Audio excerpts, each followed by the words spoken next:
Đây là một tình huống nguy hiểm. Một loài virus mới đã được phát hiện tại Hồ Chí Minh. Virus này không giống như Covid-19. Hiện đã có thông tin về một vụ nổ ở Hồ Chí Minh. Hãy lắng nghe thêm thông tin từ chính phủ Việt Nam.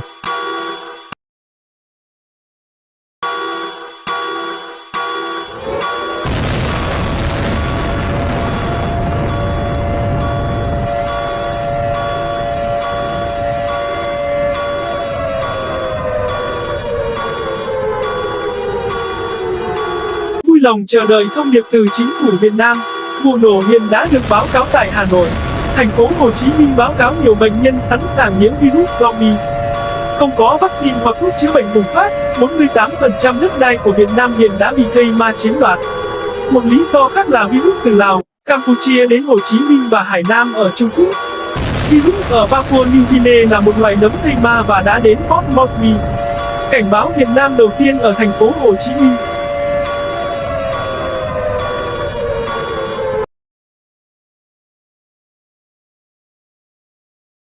Chào cầm lang boeng khoa lav, kaluna sabto hab fan ko khuam diso akhanni.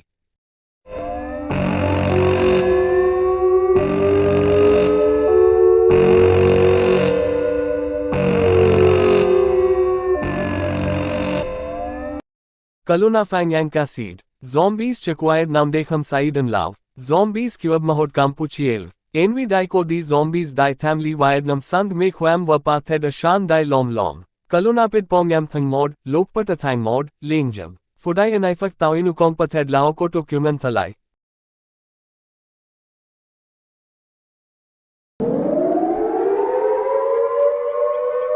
យើងបានទទួលរបាយការណ៍ពីប្រទេសឡាវថាមានខ្មោចពីវៀតណាមខ្មោចមានគ្រោះថ្នាក់មកដល់រាជធានីភ្នំពេញមេរោគនេះមានរោគសញ្ញាស្លាប់យោធាសហរដ្ឋអាមេរិកកំពុងធ្វើដំណើរទៅសង្គ្រោះប្រទេសវៀតណាមនិងឬឡាវការពីផ្ទះរបស់អ្នកហើយមិនអនុញ្ញាតឲ្យនរណាម្នាក់ចូលទេអ្នកដែលអាចមានខ្មោចឥឡូវនៅភាគខាងកើតប្រទេសកម្ពុជា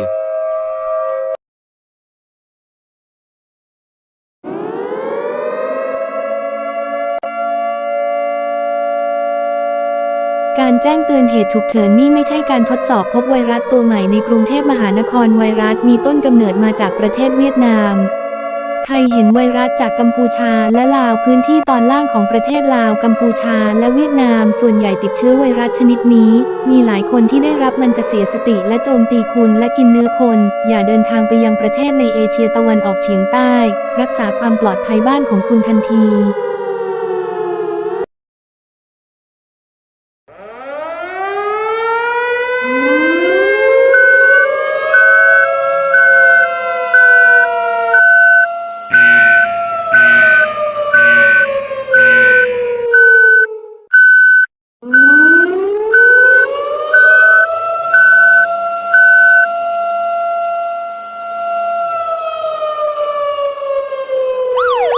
No hay tita hoy kuraksa ti poa kaya titia kaya lete parto. Tiki kotra kar kaya outnom kaya tolit tinak kaya tar parto. Buke ay main maya utmar boy par ko yetar par. Tebi ne rautet ki kot kan ram mai ni ningam ka tutta ruete par. Samnayan gulune kaya ano ungar par. Alt palak kanar maya shoy alt ton kayan paya ton kayan naraw svaisan kayan nam loy payat kayan otvat pokan osot masi konsotar kayan masyapar. Berarti tomai kumapag tayo sa isablay osol taunos kusampitin na kosay. Tarku osol taunos ningon may arosain tantay payapar mo, homo okar. Berarti soy antararal mayanar paya limay arkus vai kutapudakang kosit paya ushal kaisa. Iapo ko laipsa kaya mnoy pitavsi oy kaya utlamay arpatis familisoy. Samnayan tren moy sanay orar kumosus kotar par. Osol taunos ningon may arosain tren palvin sanay ningon may aramar kambov diayar nang bayot nom dit soy. Kaya vanitietit soy makay orme oy kaya tolot may ardalt man rasipar may.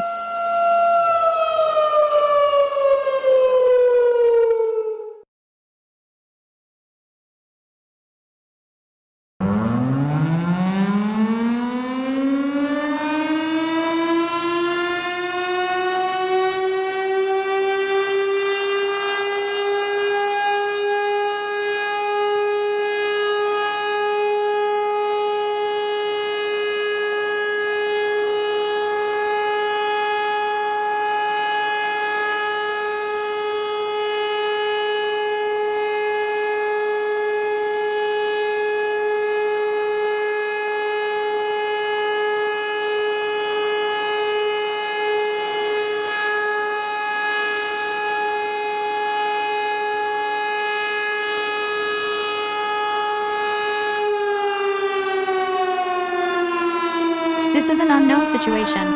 Hundreds of ships have come from Myanmar. The North Magnolia government is seeing what's going on. The Myanmar government has told us that a new apocalypse has begun. The North Magnolia government has now found a translator. The translator can switch a language to another one. The North Magnolia government has issued to speak with the Myanmar government. However, Magnolia has made a virus law that anyone with a virus should be killed to prevent the spread.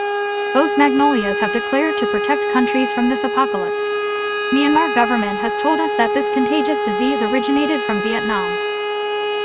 Irregular Makam Fully Day. Sika Sarahedekit Magnolia.